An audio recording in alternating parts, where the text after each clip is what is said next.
Hello students, how are you? Welcome you again in chemistry class. Today we are going to start chapter number 2 and that is structure of atom. This is very important chapter, so please pay attention and बहुत ही ध्यान से समझना इस chapter को, क्योंकि ये chapter जो है आगे की क्लासेस में बहुत काम में आने वाला है। तो सबसे पहले हम बात करते हैं एटम के बारे में। Actually we know that atom is the fundamental particle of a substance. किसी भी सबस्टेंस का जो सबसे फंडामेंटल पार्टिकल, सबसे स्मॉलेस्ट पार्टिकल है, जैसे हम कह रहे हैं, वो है एटम। अब एटम जो है, अगर हम उसको डिवाइड करते हैं आगे और उसको स्प्लिट करते हैं, तो हम देखते हैं atom is made up of so many particles. Actually so far 35 subatomic particles have been discovered. लगभग 35 सब एटॉमिक पार्टिकल जो है वो डिस्कवर किए जा चुके हैं। But in this class we will study about only 3 subatomic particles, ठीक है, which are called fundamental subatomic particles। और ये subatomic particles कौन कौन से हैं जिनके बारे में हम स्टडी करेंगे? They are electron, proton and neutron. Okay, ये 3 सबसे फंडामेंटल पार्टिकल हैं जिनके बारे में हम इस क्लास में स्टडी करेंगे। चलिए सबसे पहले हम बात करते हैं इलेक्ट्रॉन के बारे में। Let's talk about electron. तो एक्चुअली जब एटम को डिस्कवर कर लिया गया था, तो इलेक्ट्रॉन की डिस्कवरी जब स्टार्ट हुई, तो एक्चुअली इलेक्ट्रॉन जो है कोई एक पार्टिकल ऐसा नहीं कि भाई पकड़ के ढूंढ लिया ये तो इलेक्ट्रॉन है, ऐसा नहीं था। इसके लिए बहुत बड़े एक्सपेरिमेंट किए गए, बहुत सारे एक्सपेरिमेंट हुए, ठीक है, और उन एक्सपेरिमेंट से बहुत कंक्लूजन निकाला। फिर बाद में इन्होंने पता लगाया कि ये वास्तव में कोई इलेक्ट्रॉन जैसा पार्टिकल भी एग्जिस्ट करता है। तो हम पूरा स्टेप बाय स्टेप ये स्टडी करेंगे कि इलेक्ट्रॉन को किस तरह से डिस्कवर किया गया। ओके, तो इसमें सबसे पहला जो रोल था that was it was the role of William Crookes. एक साइंटिस्ट थे जिनका नाम था विलियम क्रुक्स। तो यहां पर हम बात कर रहे हैं डिस्कवरी ऑफ इलेक्ट्रॉन की। तो विलियम क्रुक्स ने कैथोड रेज के ऊपर स्टडी की, ठीक है, और सबसे पहले कैथोड रेज को डिस्कवर किया कि ऐसी कोई कैथोड रेज भी होती है। फिर हम बाद में हमें पता चलेगा कि कैथोड रेज जो है वो इलेक्ट्रॉन से मिलकर के बनी होती है। तो ध्यान रखना है इलेक्ट्रॉन की डिस्कवरी में, ठीक है, इलेक्ट्रॉन की डिस्कवरी में जो पहला स्टेप था वो था डिस्कवरी ऑफ कैथोड रेज। एक चीज मैं आपको क्लियर कर देना चाहूंगा, कुछ बच्चों में कंफ्यूजन रहता है, डिस्कवरी और इन्वेंशन 2 अलग अलग चीजें होती हैं, ये चीज भी ध्यान रखें, ठीक है। आप इन्वेंट उस चीज को करते हैं जो एग्जिस्ट नहीं कर रही है, जो अभी एग्जिस्ट नहीं कर रही है, और आपने उसको बना दिया या उसको आपने एग्जिस्ट में लिया है, तो एग्जिस्टेंस में लिया है, तो उसे आप कहेंगे कि आपने उसको क्या किया है, आपने उसको इन्वेंट किया है, ठीक है ना, उसको डिस्कवर नहीं किया है। जैसे आपको पता है इन्वेंशन ऑफ बल्ब, ये भी हमने इन्वेंशन ऑफ इलेक्ट्रिसिटी, ठीक है, इनको इन्वेंट किया गया था। लेकिन डिस्कवरी क्या है कि जो चीज ऑलरेडी एग्जिस्ट कर रही है लेकिन हमें पता नहीं है, और अगर हम उसे पता लगा लें, ठीक है ना, हम उसको फाइंड कर लें, जो पहले से एग्जिस्ट कर रही थी हमारे सराउंडिंग में लेकिन हमें पता नहीं था, तो अगर हम उसको फाइंड कर लेते हैं तो वो डिस्कवरी है। तो हमने बताओ इलेक्ट्रॉन की डिस्कवरी की या कैथोड रेज की डिस्कवरी की या उसको इन्वेंट किया? एक्चुअली हमने उसकी डिस्कवरी की है, ठीक है। डिस्कवरी इसलिए क्योंकि इलेक्ट्रॉन्स तो पहले भी थे, पता लगने से पहले भी इलेक्ट्रॉन एग्जिस्ट कर रहे थे, लेकिन हमें पता नहीं था कि इलेक्ट्रॉन्स होते हैं, ठीक है। तो इसलिए हम स्टडी किसकी कर रहे हैं? डिस्कवरी ऑफ इलेक्ट्रॉन की स्टडी कर रहे हैं, डिस्कवरी ऑफ कैथोड रेज की स्टडी कर रहे हैं। तो सबसे पहले जैसा मैंने अभी बताया कि इलेक्ट्रॉन को हम जब ही पढ़ पाएंगे, इलेक्ट्रॉन की डिस्कवरी को, जब हमें पता होगा कैथोड रेज क्या होती है। तो इसका सबसे पहला स्टेप हम कैथोड रेज के बारे में देखेंगे। तो देखिए कैथोड रेज की स्टडी जो है 1879 में विलियम क्रुक्स नाम के एक साइंटिस्ट थे, उन्होंने एक डिस्चार्ज ट्यूब की हेल्प से की। उन्होंने एक सिंपल सा एक्सपेरिमेंट किया जिसमें उन्होंने क्या किया कि डिस्चार्ज ट्यूब के अंदर इलेक्ट्रिसिटी, कुछ गैसेस को रख करके और इलेक्ट्रिसिटी का कंडक्शन किया, ठीक है, और उसके अंदर कुछ ऑब्जर्वेशंस किए। उस ऑब्जर्वेशन के बेस पर उन्होंने ये फाइंड किया कि वास्तव में कैथोड रेज एग्जिस्ट करती हैं। उनका नेचर कैसा होता है ये भी हम इसके अंदर स्टडी करेंगे। तो देखिए इन्होंने अपने एक्सपेरिमेंट में क्या किया, जैसा मैंने कहा एक डिस्चार्ज ट्यूब को यूज में लिया। तो यहां आप देख सकते हैं फर्स्ट डायग्राम, ठीक है, इसमें मैंने डिस्चार्ज ट्यूब को शो किया हुआ है। ये जो डिस्चार्ज ट्यूब है it is made up of a glass tube, एक ग्लास ट्यूब की बनी हुई है ये डिस्चार्ज ट्यूब जो है। इस डिस्चार्ज ट्यूब को हम क्रुक्स ट्यूब भी कहते हैं, ध्यान रखना, क्योंकि क्रुक ने इसमें अपना एक्सपेरिमेंट कंडक्ट किया था बिगिनिंग में, इसलिए इसको क्रुक्स ट्यूब भी कहा गया है। तो इस डिस्चार्ज ट्यूब के अंदर आप देख रहे हैं कि 2 इलेक्ट्रोड हमने फिट किए हुए हैं, कैथोड और एनोड, जिसको आपने हाई डीसी वोल्टेज करंट से कनेक्ट कर दिया। यहां से हाई डीसी वोल्टेज आपको मिलेगा, लगभग 10,000 वोल्ट का करंट इसके अंदर फ्लो होगा। साथ में हमने यहाँ पर एक वैक्यूम पंप भी लगाया है।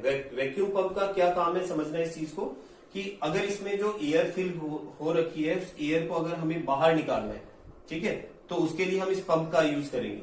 तो पंप क्या करेगा, इसकी एयर को बाहर निकालकर या इसकी गैस को बाहर निकाल करके इसके प्रेशर को डिक्रीज कर देगा। तो प्रेशर को डिक्रीज करने के लिए हम यहाँ पर वैक्यूम पंप काम में लेंगे। तो ये हमारे पास में एक डिस्चार्ज ट्यूब है, जिसे हम क्या कह रहे हैं, क्रुक्स ट्यूब कह रहे हैं। तो इसमें हम एक्सपेरिमेंट को कंडक्ट करेंगे। तो देखिए इन्होंने क्या किया, विलियम क्रुक्स ने अपने एक्सपेरिमेंट के अंदर एक सिंपल सा एक्सपेरिमेंट लिया। सबसे पहले उसने इस डिस्चार्ज ट्यूब के अंदर 1 atm प्रेशर पर, 1 atm प्रेशर पता है आपको कितना होता है, हमारे चारों तरफ एयर का जो प्रेशर है वो 1 atm प्रेशर है, 1 एटमॉस्फेरिक प्रेशर, ठीक है। तो वही प्रेशर उसने इस ट्यूब के अंदर रखा, मतलब न तो एयर को बाहर निकाला, न एक्सेस के अंदर एयर को डाला, जितनी बाहर एयर है एटमॉस्फेयर में उतनी ही एयर इसके अंदर थी। और यहां पर हाई डीसी वोल्टेज करंट को लगा करके और इसने सर्किट को ऑन किया। तो इसने कुछ ऑब्जर्वेशन देखे। पहला ऑब्जर्वेशन क्या देखा, देखो ऑब्जर्वेशन इसने ये देखा जो मैंने यहां लिखा हुआ है, नो करंट नो ग्लो। कहने का मतलब ये है कि जब यहां पर 10,000 डीसी करंट फ्लो किया तो इसने देखा कि यहां पर इस ट्यूब के अंदर या इस सर्किट में कोई करंट का फ्लो नहीं हो रहा था, कोई ग्लो भी प्रोड्यूस नहीं हो रहा था। इसके पीछे क्या रीजन हो सकता है, जरा सोचे आप। ऐसा क्यों हुआ कि हम यहाँ 10,000 डीसी करंट फ्लो कर रहे हैं और इन इलेक्ट्रोड्स के बीच में कोई करंट का फ्लो नहीं हो रहा है, कोई ग्लो प्रोड्यूस नहीं हो रहा है। इसका रीजन ये माना जाता है कि यहां पर जो हमने 1 atm प्रेशर पर एयर को फिल किया हुआ है, तो 1 atm प्रेशर पर एयर जो है is a bad conductor of electricity की बैड कंडक्टर है। जैसे हम हमारे चारों ओर देखें ना, हम यहाँ देख रहे हैं कि हमारे चारों तरफ जो एयर का प्रेशर है वो 1 atm प्रेशर है। अगर 1 atm प्रेशर पर एयर कंडक्टर होती, it is a good conductor of electricity, अगर हम कहें कि होती अगर 1 atm प्रेशर पर, तो हम जैसे स्विच को ऑन करते तो क्या होता, पूरा करंट पूरे रूम के अंदर फैल जाता। लेकिन ऐसा नहीं होता है, क्योंकि 1 atm प्रेशर पर गैस के जो पार्टिकल्स हैं, ठीक है, उनके अंदर करंट का फ्लो नहीं होता है, वो बैड कंडक्टर की तरह बिहेव करते हैं। तो जब यहां पर उसका फ्लो हो रहा ही नहीं है तो उसके अंदर कोई करंट का फ्लो नहीं होगा, ठीक है। और काफी डेंस होते हैं, मतलब गैस के जो पार्टिकल हैं इस प्रेशर पर। तो यहां पर इसने ऑब्जर्वेशन किया। अब नेक्स्ट ऑब्जर्वेशन पर आ जाते हैं। नेक्स्ट ऑब्जर्वेशन में अब इसने क्या किया, थोड़ा सा चेंज किया इसने गैस एट 10⁻⁻² atm। इसका मतलब क्या है, 1/100 atm, यानी पहले से प्रेशर को 100 टाइम्स डिक्रीज कर दिया। यानी जितना जो प्रेशर था ऊपर वाली ट्यूब में, उस ट्यूब के कंपैरिजन में इसमें जो प्रेशर है 100 टाइम्स कम है। अब कैसे कम करेंगे प्रेशर को, जो हमने वैक्यूम पंप लगाया था उसकी हेल्प से हम क्या करेंगे, एयर को बाहर निकाल देंगे इसमें से। और जब एयर बाहर निकलेगी तो नेचुरल एयर का प्रेशर इस ट्यूब में क्या हो जाएगा, कम हो जाएगा। जब एयर का प्रेशर कम हो गया तो हम कह रहे हैं कि इसका जो एटीएम प्रेशर है वो 100 टाइम्स डिक्रीज हो गया है। अब ऑब्जर्वेशन इसने क्या देखा, जब करंट फ्लो किया तो इसने देखा फ्लो ऑफ करंट भी हो रहा है एंड कलर्ड ग्लो भी प्रोड्यूस हो रहा है उसमें, ठीक है ना। करंट का फ्लो भी हो रहा है और उसका जो कलर्ड ग्लो है वो भी प्रोड्यूस हो रहा है। ऐसा क्यों हुआ, समझ में।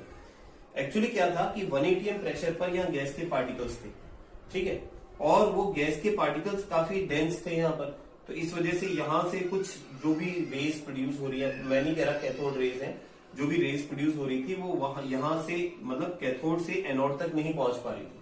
लेकिन अब जब हमने यहाँ से वैक्यूम पंप से एयर को बाहर निकाल दिया तो गैस के पार्टिकल्स जो है वो है, लेकिन कंपेरेटिवली काफी कम है। तो अब यहाँ भीड़ भाड़ कम हो गई है। जब भीड़ भाड़ कम हो गई है तो नेचुरल आपने देखा ना, सड़क पर जब ट्रैफिक कम होता है तो गाड़ी स्पीड से चलती है, और जब ट्रैफिक ज्यादा होता है तो गाड़ी की स्पीड कम हो जाती है। सिमिलरली यहाँ पर क्या हुआ कि जब आप यहाँ पर आपने प्रेशर को कम किया, एयर के पार्टिकल कम हो गए, तो जो यहाँ से निकलने वाले पार्टिकल्स थे, इस कैथोड से निकलने वाले जो पार्टिकल्स या जो रेज थी, वो यहाँ आगे तक मूव कर पा रही है, एनोड तक मूव कर पा रही है। तो ये पार्टिकल जब यहाँ से यहाँ जा रहे हैं तो इसका मतलब यहाँ का चार्ज, कैथोड का चार्ज एनोड तक जा रहा है, पहुंच रहा है, तो करंट का फ्लो होगा। तो इसने देखा कि करंट का फ्लो भी हो रहा था। दूसरा और एक और देखें, कलर्ड ग्लो भी प्रोड्यूस हो रहा है। ये कलर्ड ग्लो क्यों प्रोड्यूस हो रहा है ये भी समझे आप, कि यहाँ पर बीच बीच में इन बिटवीन आप देखें यहाँ पर कुछ पार्टिकल्स हैं, ठीक है ना, गैस के। अब जब ये गैस के पार्टिकल्स इससे निकलने वाली जो रेज है, कैथोड से निकलने वाली जो रेज है, उसके कांटेक्ट में आएंगे तो गैस के जो पार्टिकल्स है उनका आयोनाइजेशन हो जाएगा, और आयोनाइजेशन की वजह से एक क्या होगा, एक ग्लो, एक ब्राइटनेस प्रोड्यूस होगी, जिसकी वजह से ये पूरा कलर्ड हो जाएगा, ठीक है ना। और इसका बहुत बढ़िया एग्जांपल है, आपने देखा होगा कि कुछ जैसे शॉप्स पर या कई जगह रेस्टोरेंट वगैरह में आपने देखा होगा कि एक ट्यूब्स लगी रहती हैं जिनसे नाम लिखे रहते हैं, जो कि ग्लो करती रहती हैं, ठीक है ना।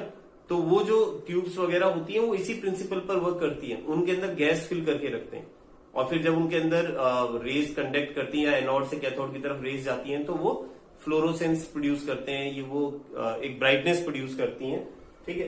तो ये यहां तक समझ में आ गया आपको।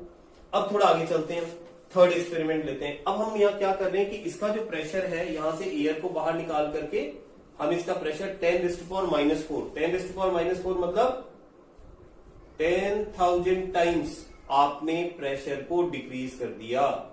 अगर आप 10,000 टाइम प्रेशर को डिक्रीज कर रहे हैं तो इसका मतलब आप इसके अंदर की जो एयर है उसको पूरी को बाहर निकाल दो, और इसमें वैक्यूम क्रिएट कर दिया आपने। इसके अंदर क्या क्रिएट हो गया है, वैक्यूम क्रिएट हो गया है, ठीक है। अब हम क्या करें, 10,000 वोल्टेज का करंट इसके अंदर फ्लो कर रहे हैं, तो जैसे ही करंट फ्लो करेंगे, अब ऑब्जर्वेशन क्या होगी, फ्लो ऑफ करंट तो होगा बट ग्लो प्रोड्यूस नहीं होगा। अब फ्लो ऑफ करंट क्यों हो रहा है, आप देखो कि जैसे ही आपने यहां पर डीसी वोल्टेज प्रोड्यूस किया, तो जैसा मैंने बताया कि आपने अंदर की एयर तो पूरी बाहर निकाल दी है, क्योंकि प्रेशर बहुत रिड्यूस कर दिया आपने, कम कर दिया एयर का, तो यहाँ बीच में पार्टिकल है ही नहीं। तो इसका मतलब इजिली यहां से निकलने वाले जो चार्ज पार्टिकल्स हैं, या फिर हम कहीं यहां से निकलने वाली जो रेज हैं, वो कैथोड से एनोड की तरफ इजिली पहुंच जाएंगी, ठीक है ना। और कैथोड से एनोड की तरफ इजिली पहुंच रही हैं, तो यहां पर क्या होगा, कैथोड से एनोड की तरफ जा रही हैं, तो इसका मतलब यहां पर क्या होगा, करंट प्रोड्यूस होगा। लेकिन यहां पर देखो इनविजिबल कैथोड रेज है, यहां कोई ब्राइटनेस प्रोड्यूस नहीं हुई है। ब्राइटनेस क्यों प्रोड्यूस नहीं हुई, क्योंकि यहाँ एयर के पार्टिकल ही नहीं है। जब एयर के पार्टिकल नहीं है तो ये रेज किससे टकराएंगी, किसी से टकरा रही नहीं है, तो कोई ब्राइटनेस प्रोड्यूस नहीं कर रही। लेकिन इसको और अच्छी तरह से ऑब्जर्व करने के लिए इन्होंने क्या किया कि यहां पर इस बार इन्होंने जो एनोड लिया है, ठीक है ना, ये जो एनोड लिया है वो परफोरेटेड लिया है। परफोरेटेड का मतलब होता है जिसके अंदर पोर्स बने हुए हैं। तो ध्यान रखना, इसमें होल्स या पोर्स बने हुए हैं इस एनोड में। तो यहां से आप देखो कि जो कैथोड की तरफ से जो रेज आ रही हैं, यहां तक तो कुछ भी ब्राइटनेस प्रोड्यूस नहीं हो रही है, ठीक है, केवल करंट प्रोड्यूस हो रहा है। करंट इसलिए प्रोड्यूस हो रहा है क्योंकि सर्किट कंप्लीट हो गया है यहाँ पर, ठीक। लेकिन यहां इसके आगे, इस परफोरेटेड एनोड के आगे हमने यहां पर एक लेयर लगा रखी है, और वो लेयर किसकी है, जिंक सल्फाइड की, जिसको हम कहते हैं फोस्फोरेंट मटेरियल, ठीक है, फोस्फोरेसेंट मटेरियल। ये क्या होता है, एक्चुअली ब्राइटनेस प्रोड्यूस करने वाला मटेरियल है, क्योंकि जब लाइट रेज इस जिंक सल्फाइड से आकर के स्ट्राइक करेंगी, तो स्ट्राइक करके यहां पर ब्राइटनेस प्रोड्यूस करेंगी, ठीक है।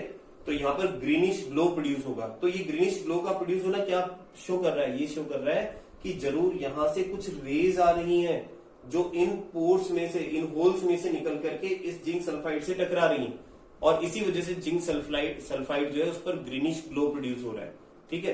तो अब इन सारे एक्सपेरिमेंट से हम क्या कंक्लूजन निकाल रहे हैं, इन सभी एक्सपेरिमेंट से हम ये कंक्लूजन निकालते हैं कि जब हम किसी डिस्चार्ज ट्यूब में या क्रूक ट्यूब के अंदर हाई वोल्टेज करंट प्रोड्यूस करते हैं, और वो भी बहुत कम प्रेशर पर, तो कैथोड की तरफ से कुछ रेज प्रोड्यूस होती हैं जो एनोड तक जाती हैं। कैथोड की तरफ से कुछ रेज प्रोड्यूस होती हैं जो कि एनोड की तरफ मूव करती हैं, ठीक है। कैथोड की तरफ से कुछ रेज प्रोड्यूस हो रही हैं जो एनोड की तरफ मूव कर रही हैं, और जो ये रेज प्रोड्यूस हो रही हैं कैथोड से, इन्हीं रेज को हम क्या कहते हैं, कैथोड रेज, ठीक है ना। So this is the discovery of cathode rays. Okay, आपको समझ में आ गया होगा कैथोड रेज की डिस्कवरी कैसे हुई है, ठीक है ना। बिल्कुल सिंपल सा एक्सपेरिमेंट है कि जो हमने डिस्चार्ज ट्यूब में एनोड और कैथोड लगाया, और हमने देखा कैथोड रेज और एनोड रेज के बीच में हमने एम्प्टी स्पेस रखा है डिस्चार्ज ट्यूब में, ठीक है। और वहां पर जैसे ही हम करंट प्रोड्यूस करते हैं तो कैथोड से रेज प्रोड्यूस होती हैं जो एनोड की तरफ जाती हैं, उन्हीं रेज को हम कैथोड रेज कहते हैं, ठीक है। अब हम देखेंगे इन कैथोड रेज की कुछ प्रॉपर्टीज, जहां पर हम ये जानेंगे कि कैथोड रेज पर चार्ज कौन सा होता है, कैसे ट्रेवल करती हैं, उनमें मास होता है कि नहीं होता, तो ये सारी चीजें अपन अब देखते हैं। यस, चलिए अब आगे देखते हैं हम प्रॉपर्टीज ऑफ कैथोड रेज। इससे पहले हमने ये देख लिया कि कैथोड रेज जो होती हैं एक्चुअली में वो नेगेटिवली चार्ज इलेक्ट्रोड से इमिट होती हैं और पॉजिटिवली चार्ज इलेक्ट्रोड की तरफ मूव करती हैं। ठीक है, तो अब हम ये जानने की कोशिश करेंगे कि इन कैथोड रेज की प्रॉपर्टीज क्या क्या होती हैं। लेकिन उन प्रॉपर्टीज को जानने से पहले कुछ सिंपल से एक्सपेरिमेंट कर रहे हैं अपन कैथोड रेज को लेकर के, फिर इनकी प्रॉपर्टीज की बात करेंगे। यस, देखिए फर्स्ट एक्सपेरिमेंट में आपने क्या किया है कि जो डिस्चार्ज ट्यूब थी, ठीक है, इस डिस्चार्ज ट्यूब में आपने एनोड और कैथोड के बीच में एक ऑब्जेक्ट को रखा है।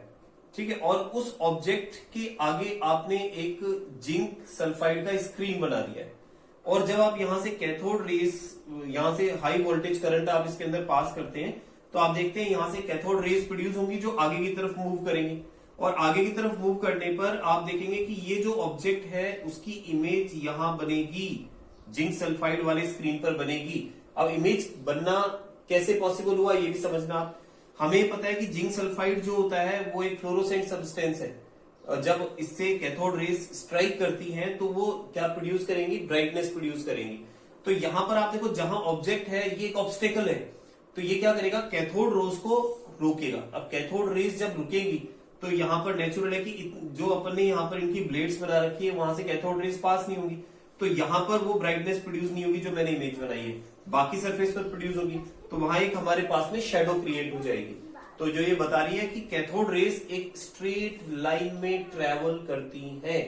इस एक्सपेरिमेंट से कंक्लूजन क्या निकल रहा है, this experiment conclude that cathode rays travel in a straight line. क्योंकि यहां आप देखो अगर इमेज जस्ट इस ऑब्जेक्ट के पीछे बन रही है, इसका मतलब जो रेज आ रही है वो बिल्कुल स्ट्रेट आ रही है। अगर ये इमेज या तो स्लाइटली राइट में, स्लाइटली लेफ्ट में या अपवर्ड डाउनवर्ड बनती तो हम कहते हैं कि वो मूव कर रही थी, उसमें डिफ्लेक्शन हो रहा है अपनी डायरेक्शन से। लेकिन यहाँ ऐसा कुछ नहीं है, तो ये प्रूव कर रहा है कि cathode raise travel in a straight line. Okay, next experiment देखें। नेक्स्ट एक्सपेरिमेंट में वापस से देखो यहां से कैथोड रेज प्रोड्यूस हो रही है, एनोड की तरफ जा रही है। अब हमने क्या किया है, हमने एक यहां पर व्हील लगा दिया है। ठीक है, एक स्मॉल व्हील लगा दिया और आप देख रहे हैं कि जब स्मॉल व्हील के से ये कैथोड रेज स्ट्राइक करती हैं तो जो व्हील है ये रोटेट करना स्टार्ट कर देता है। तो एक बार बताओ कि जैसे मान लो फैन है, हम किसी फैन को विदाउट इलेक्ट्रिसिटी मूव कराना चाहे तो हम क्या करते हैं कि उस पर अगर किसी ऑब्जेक्ट को अपन स्ट्राइक करें फैन से, तो वो उस ऑब्जेक्ट स्ट्राइक करते ही अगर उसमें थोड़ा बहुत मास है ऑब्जेक्ट में तो फैन को मूव करेगा वो। तो सिमिलरली यहां मेरा कहने का मतलब है कैथोड रेज इसको स्ट्राइक करके और इसको मूव करने में हेल्प कर रही है। तो इसका मतलब कैथोड रेज में कुछ ना कुछ मटेरियल तो है, मटेरियल पार्टिकल्स हैं, दे कंटेन लिटिल बिट मास, इनमें थोड़ा बहुत मास है। ठीक है, तो इससे ये प्रूव हो रहा है कि cathode rays are made up of particles having some mass, कुछ पार्टिकल से मिलकर बनी होती है जिनमें मास होता है, इसी वजह से ये फैन को मूव करने में हेल्प कर रही है। ठीक है, नेक्स्ट एक्सपेरिमेंट देखें आप, थर्ड एक्सपेरिमेंट।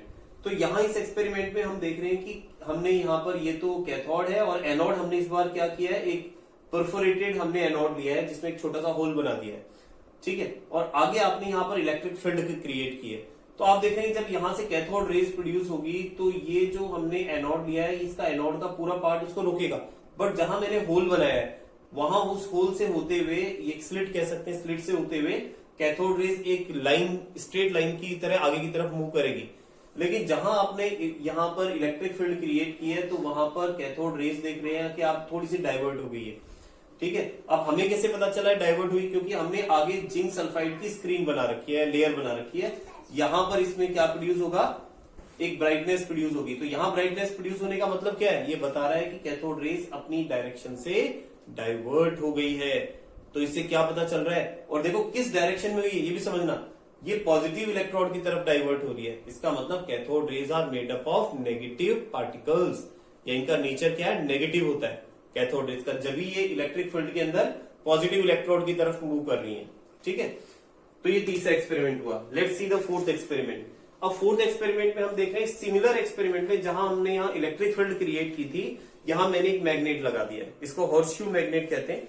इस हॉर्सशू मैग्नेट के अंदर भी आप देख रहे हैं जैसे हमने लगाया तो आगे जो स्ट्रेट लाइन के अंदर रेज आ रही है वो यहाँ पर देखो डाइवर्ट हो रही है, स्ट्रेट नहीं जा रही है, वो अपनी डायरेक्शन से डाइवर्ट हो गई है। तो इसका मतलब मैग्नेटिक फील्ड में भी मैग्नेटिक फील्ड भी इसको इफेक्ट करता है।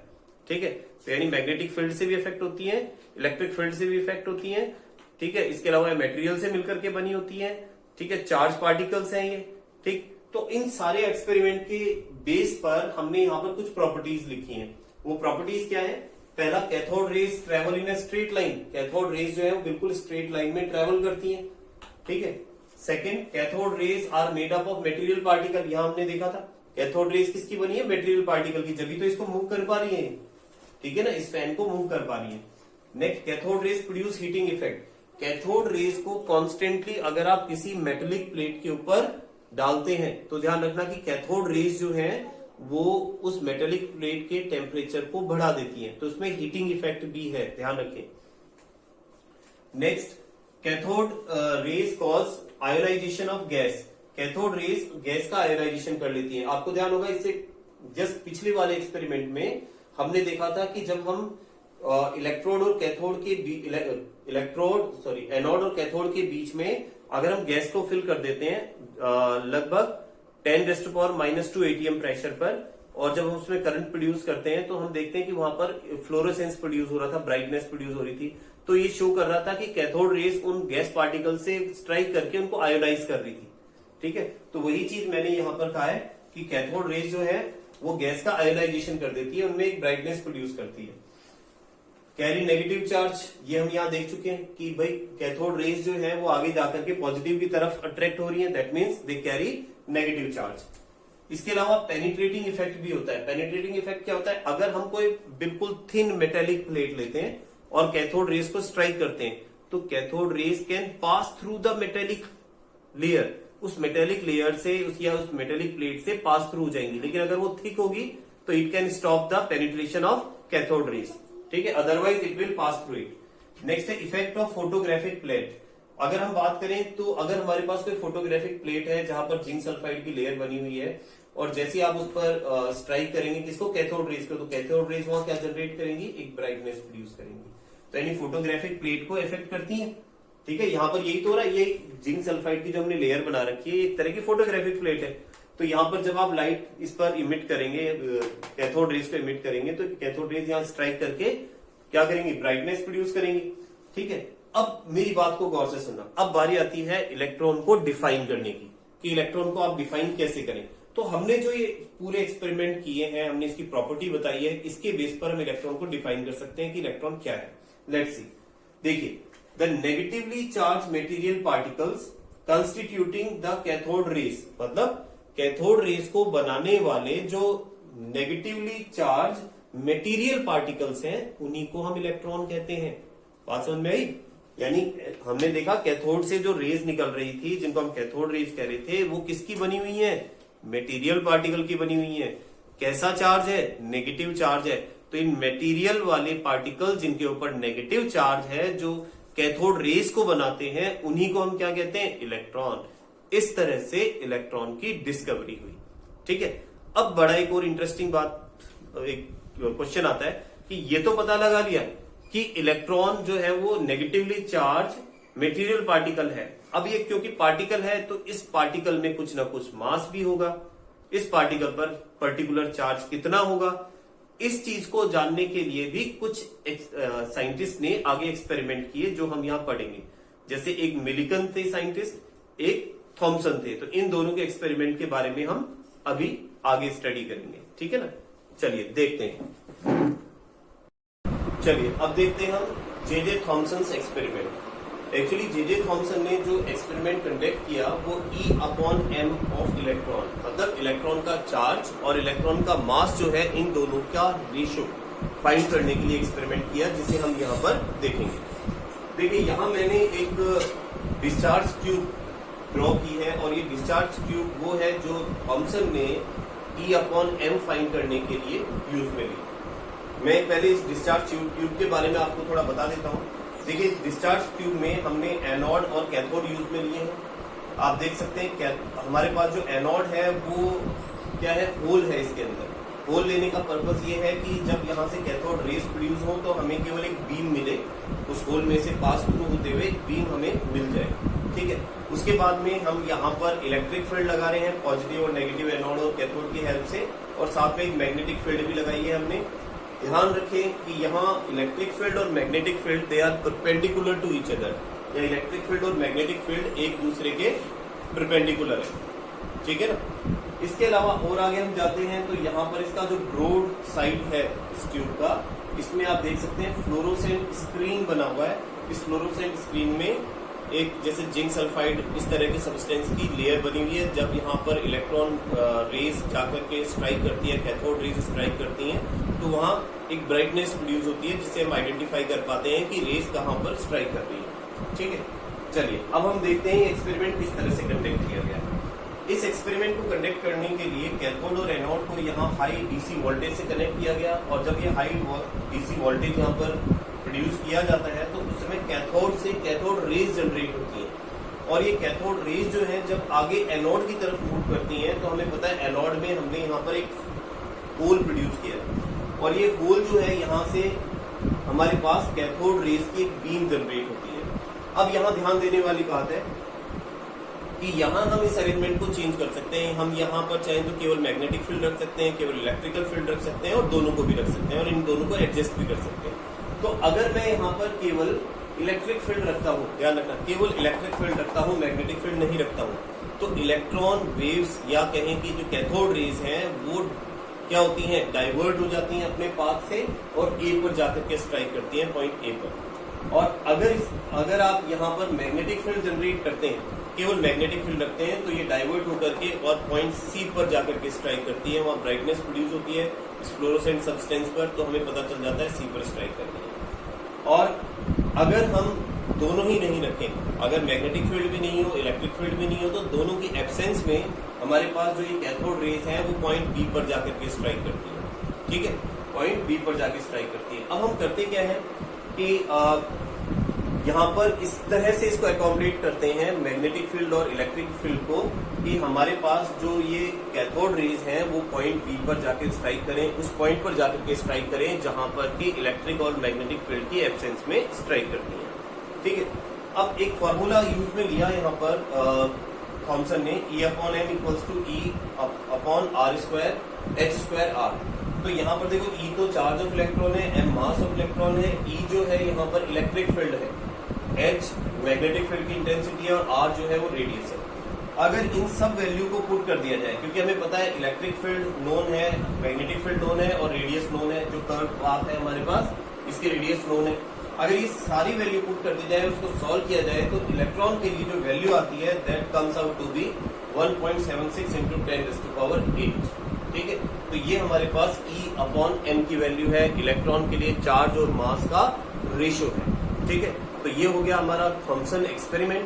अब इसके बाद हम नेक्स्ट देखेंगे मिलिकन एक्सपेरिमेंट, ठीक है। तो अभी देखते हैं, let's see Millikan's oil drop experiment for determination of charge on the electron. Electron पर कितना चार्ज होता है इसे फाइंड करने के लिए मिलिकन जो साइंटिस्ट थे उन्होंने एक एक्सपेरिमेंट किया। उस एक्सपेरिमेंट को हम ऑयल ड्रॉप एक्सपेरिमेंट कहते हैं, ठीक है ना। ऑयल ड्रॉप की हेल्प से इलेक्ट्रॉन पर चार्ज को फाइंड करने की कोशिश की गई। लेट्स सी, देखिए इस डायग्राम के लिए इस एक्सपेरिमेंट के लिए इन्होंने यहाँ इस तरह का एक इंस्ट्रूमेंट काम में लिया जो अपन ने यहाँ डायग्राम में शो किया हुआ है। इसमें आप देख सकते हैं, एक बार मैं पहले एक्सप्लेन कर देता हूँ कि इसमें क्या क्या पार्ट हैं। देखिए इसमें एक सिलेंड्रिकल आप देख रहे हैं, हमारे पास एक एपरेटस है जिसमें 2 इलेक्ट्रोड प्लेट्स लगी हुई हैं। जैसे एक तो ये इलेक्ट्रोड प्लेट है जो पॉजिटिवली चार्ज है, और दूसरी प्लेट जो है वो नेगेटिवली चार्ज है। इन दोनों के बीच में स्पेस है, सफिशिएंट स्पेस है। बट जो हमने यहाँ पर पॉजिटिवली चार्ज इलेक्ट्रोड लिया है वहां पर हमने एक होल बना रखा है, ठीक है, और उसके ऊपर हमने यहाँ ऑटोमाइजर फिट किया हुआ है। एक्चुअली ऑटोमाइजर क्या है, ऑटोमाइजर में हमने यहाँ पर इस कंटेनर में ऑयल को फिल किया हुआ है, और जैसे ही आप इस ऑटोमाइजर को प्रेस करेंगे तो प्रेस करते ही यहाँ से बहुत से वेपर्स ऑयल्स के या ऑयल के ड्रॉपलेट्स जो है वो प्रोड्यूस होंगे, और वो ड्रॉपलेट्स जो है यहाँ पर इस कंटेनर के अंदर यहाँ आपको दिख रहे हैं इस तरह से। इसके अलावा हमने एक्सरे को यहाँ पर जनरेट करने के लिए भी एक कोई इंस्ट्रूमेंट वो सोर्स लगा रखा है। और साथ में हमारे पास में यहाँ पर एक टेलीस्कोप लगाया हुआ है जो ऑयल ड्रॉप नीचे आती है उसको ऑब्जर्व करने के लिए। ठीक है, अब जरा हम देखते हैं एक्सपेरिमेंट किस तरह से किया गया। इस एक्सपेरिमेंट में बिगनिंग में जब ऑटोमाइजर की हेल्प से ऑयल ड्रॉप को इसमें इस पॉजिटिव प्लेट के ऊपर स्प्रे किया गया, तो जो ड्रॉपलेट्स हैं उनमें से हो सकता है कुछ ड्रॉपलेट्स जो हैं वो नीचे की तरफ मूव करेंगे और इस होल्स में से होती हुई नीचे की तरफ आएंगे ड्यू टू ग्रेविटी की वजह से नीचे की तरफ आएंगी। ठीक है, अब समझना, देखिए यहां पर हमने क्या किया कि जैसे ये ऑयल ड्रॉप नीचे की तरफ आने लगी, ठीक है, तो जब ये नीचे की तरफ आ रही थी तो उस समय हमने इस टेलीस्कोप की हेल्प से उस ड्रॉपलेट की वेलोसिटी, ठीक है, उसकी रेट जो है, किस रेट से वो नीचे की तरफ मूव कर रही है उसे फाइंड करने की कोशिश की। और हमें पता है ये नीचे किस वजह से आ रही है, ड्यू टू ग्रेविटी। तो ग्रेविटी की वजह से अगर हम इसकी वेलोसिटी फाइंड कर सकते हैं तो आपको ध्यान होगा ग्रेविटी से रिलेटेड एक फॉर्मूला आप फिजिक्स में भी पढ़ते हैं, तो वहां हम मास को फाइंड कर सकते हैं उस ऑब्जेक्ट का जो ग्रेविटी की वजह से नीचे की तरफ मूव कर रहा है। ठीक है, तो यहां पर इसका मास फाइंड कर लिया गया इसकी वेलोसिटी को टेलीस्कोप की हेल्प से फाइंड करके, तो इसका मास हमारे पास आ गया। उसके बाद क्या किया गया कि यहाँ पर एक्सरे किसी सोर्स की हेल्प से, एक्सरे सोर्स की हेल्प से यहाँ से एक्सरे को अंदर भेजा गया। अब ये एक्सरे जो है अंदर का की जो एयर है, यहाँ पर एयर के जो पार्टिकल है, ठीक है, गैस के जो पार्टिकल है उनको स्ट्राइक करके आयोनाइज कर देगी। मेरी बात को गौर से समझना, ड्रॉप पर एक्सरे नहीं आ रही है, मैं क्या बोल रहा हूं कि यहाँ जो अंदर एयर फिल्ड है हमारे पास में, उस एयर के पार्टिकल से एक्सरे जब स्ट्राइक करेंगे तो उनको आयोनाइज कर देंगे और इस आयोनाइजेशन वाले प्रोसेस में इलेक्ट्रॉन्स जनरेट होंगे। ठीक है, उस एयर या गैस के पार्टिकल्स में से, और जो इलेक्ट्रॉन्स जनरेट होंगे, some of the electron will be catched by the droplets. जो ये ड्रॉपलेट नीचे की तरफ मूव कर रही थी वो उसको गेन कर लेंगे इलेक्ट्रॉन्स को, और जैसे ये ड्रॉपलेट इन इलेक्ट्रॉन्स को गेन करती है तो गेन करके ड्रॉपलेट पर चार्ज क्या हो जाएगा, नेगेटिव। तो इसका मतलब ये ड्रॉपलेट नेगेटिवली चार्ज हो गई। अब रोल आता है किसका, इन प्लेट्स का, जो हमने पॉजिटिव और नेगेटिव प्लेट्स लगाई हुई है, इलेक्ट्रोड्स लगाए हुए हैं, उनका रोल आता है। तो आप देखिए ये जो ड्रॉपलेट्स है ये नेगेटिवली चार्ज है और ग्रेविटी की वजह से नीचे की तरफ मूव कर रही है। हम यहाँ पर क्या करेंगे कि ये जो प्लेट्स हैं इसमें पॉजिटिव और नेगेटिव जो हमारे पास प्लेट्स हैं इनके अंदर मैंने यहाँ लिखा है वेरिएबल वोल्टेज है, तो आप वोल्टेज को एडजस्ट करेंगे, इस तरह से एडजस्ट करेंगे कि ये जो ड्रॉपलेट ग्रेविटी की वजह से नीचे की तरफ मूव कर रही थी जो कि नेगेटिवली चार्ज थी वो स्टेशनरी हो जाए। ठीक है, ये स्टेशनरी हो जाए, यहीं रुक जाए। ठीक है, अब स्टेशनरी होने के बाद अब हमें पता है कि नेगेटिवली चार्ज ड्रॉपलेट्स है और ये फाइंड किया गया कि इस ड्रॉपलेट के अंदर जो चार्ज है, टोटल जितना भी चार्ज है उसका जो मिनिमम चार्ज फाइंड किया गया वो हमें पता चला कि वो चार्ज कितना है हमारे पास, नेगेटिव माइनस में 1.60 इंटू 10⁻19। तो हम ये कह सकते हैं कि इस ड्रॉपलेट का जो टोटल चार्ज है, इस ड्रॉपलेट पर जो टोटल चार्ज है वो 1.60 इंटू 10⁻19 के मल्टीपल में है। तो इसका मतलब क्या हुआ कि चार्ज जो है उसकी सबसे छोटी value, smallest value of charge जो है मिनिमम पॉसिबल जो वैल्यू है वो क्या है हमारे पास 1.60 इंटू 10⁻19, और ये जो वैल्यू है ये सबसे छोटे पार्टिकल यानी इलेक्ट्रॉन की है। तो ये मान लिया गया कि इलेक्ट्रॉन जो है उस पर जो चार्ज होता है, जो मिनिमम पॉसिबल जो चार्ज होता है किसी भी पार्टिकल पर, वो कितना होता है 1.60 इंटू 10⁻19। लेकिन ये एक्सपेरिमेंट यहीं खत्म नहीं होता है। मिलिकन के इस एक्सपेरिमेंट की हेल्प से और इससे पहले हमने जो जे थॉमसन का एक्सपेरिमेंट देखा था जिसमें हमने E/m फाइंड किया गया था, उन दोनों एक्सपेरिमेंट की हेल्प से इलेक्ट्रॉन का मास कैलकुलेट किया गया। अब देखो मास कैसे कैलकुलेट किया गया, यहां पर मास ऑफ इलेक्ट्रॉन को हम कैलकुलेट कर रहे हैं। तो देखो ये इलेक्ट्रॉन का चार्ज हमने किससे फाइंड किया, E यहां पर किसको रिप्रेजेंट कर रहा है, चार्ज ऑफ इलेक्ट्रॉन। अभी हमने मिलिकन के ऑयल ड्रॉप एक्सपेरिमेंट से फाइंड किया कि चार्ज इतना आ रहा है इलेक्ट्रॉन का। ठीक है, और E/m हमने किससे फाइंड किया था, इससे पिछले वाले एक्सपेरिमेंट जो हमने जे थॉमसन का एक्सपेरिमेंट किया था उसमें हमने इलेक्ट्रॉन के लिए E/m की वैल्यू फाइंड की थी, चार्ज एंड मास का रेशियो। तो अब अगर यहां पर मैं दोनों वैल्यू पुट करता हूं, आप देखिए E की वैल्यू हमने कितनी फाइंड की 1.60 इंटू 10⁻19 और E/m लास्ट एक्सपेरिमेंट में हमने फाइंड किया था 1.76 इंटू 10⁸ और अगर इसको डिवाइड किया जाए तो डिवाइड करने पर हमारे पास जो वैल्यू आती है दैट इज 9.11 इंटू 10⁻⁻28 ग्राम। तो ये जो हमारे पास वैल्यू आई है, ये किसकी वैल्यू आई है? ये वैल्यू है हमारे पास इलेक्ट्रॉन के मास की। तो इलेक्ट्रॉन का मास इतना होता है। कैसे फाइंड किया गया ये आपको समझ में आ गया? जो जे थॉमसन का एक्सपेरिमेंट था और मिलिकन का जो एक्सपेरिमेंट था, दोनों को कंबाइन किया गया और कंबाइन करके उस कंबाइन एफर्ट से हमने इलेक्ट्रॉन पर मास को फाइंड कर लिया है। ठीक है, यहाँ आप देख सकते हैं जैसे E अपॉन M आ रहा है, तो अगर मैं E को E से कैंसिल करता हूँ, M ऊपर चला जाएगा, रेसिप्रोकल हो जाएगा, तो हमें वैल्यू तो किसकी मिलेगी? M की मिलेगी। अगर आप इसको सॉल्व करते हैं तो M की वैल्यू आएगी। तो यहाँ पर जो वैल्यू हमारे पास आई है M की वैल्यू आई है। एक और चीज, ये जो मास ऑफ इलेक्ट्रॉन आया है, इसको अगर हम कंपेयर करें किससे? जो सबसे छोटा एटम होता है, स्मॉलेस्ट एटम जो होता है उससे। स्मॉलेस्ट एटम कौन है? हाइड्रोजन। लाइटेस्ट एटम है हाइड्रोजन। तो ध्यान रखें, इलेक्ट्रॉन का मास जो है वो हाइड्रोजन के मास से 1/1837 टाइम होता है, टाइम स्मॉलर होता है। ठीक है, तो मेरा कहने का मतलब है कि हाइड्रोजन जो है वो इलेक्ट्रॉन से 1837 टाइम्स हैवियर है। तो इसका मास अगर अपन कहें तो एटम के कंपैरिजन में इलेक्ट्रॉन का मास नेग्लिजिबल है। और यही रीजन है, अब मेरी बात को गौर सुनना, यही रीजन है आप जब कैलकुलेशन करते हैं, जब न्यूमेरिकल सॉल्व करेंगे, तो वहां जब हम किसी आयन का मास ले रहे हैं, जैसे सोडियम आयन का मास ले रहे हैं, क्लोरीन Cl माइनस आयन का मास ले रहे हैं, तो हम उनका जो मास है वो वही लेते हैं जो एटॉमिक मास होता है। जबकि उसमें इलेक्ट्रॉन तो कम ज्यादा हो रहे हैं। हमें पता है सोडियम पॉजिटिव में 1 इलेक्ट्रॉन कम है, Cl माइनस में 1 इलेक्ट्रॉन ज्यादा है, लेकिन वहां मास को चेंज नहीं कर रहे हैं क्योंकि वो ज्यादा नेग्लिजिबल इफेक्ट होता है उसका। ठीक है, तो ये चीज आपको समझ में आ गई है। तो ये हो गया हमारा मिलिकन ऑयल ड्रॉप एक्सपेरिमेंट और इलेक्ट्रॉन का मास फाइंड करना। ठीक है, तो आज के वीडियो में इतना ही। फिर हम नेक्स्ट वीडियो के अंदर बात करेंगे प्रोटॉन की, न्यूट्रॉन की, ठीक है, आइसोटॉप्स की। Okay, so that's all for today.